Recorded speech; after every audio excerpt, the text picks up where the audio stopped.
möhtəşəm bir əsərlə və möhtəşəm bir performansla Cahangir Cahangirov adına xoru bura dəvət edəcəm və arzu edirəm ki, bütün illəriniz, aylarınız, günləriniz bir-birindən xoş gəlsin və bu gözəl əsərə görə mən Cahangir Cahangirov adına xora təşəkkürümü bildirəm.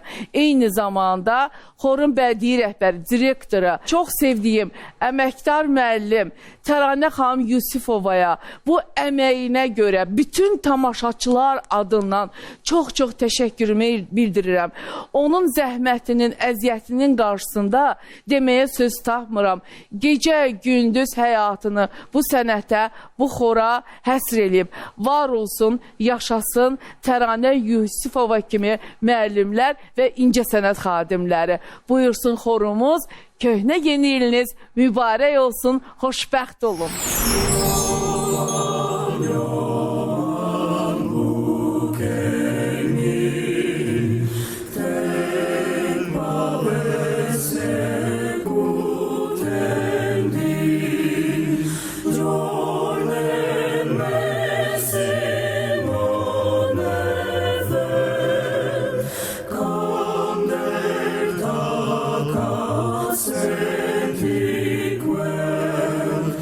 Süsen sümbül bitirmişem,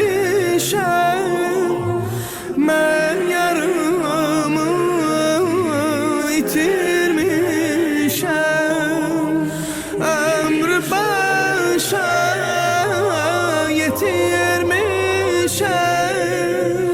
ama gül gez yarım hanım. O mehcemalın ağızda halın, o mehcemalın ağızda halın. Öldürdü beni, yandırdı beni. Nedir hayalın, nedir hayalın, nedir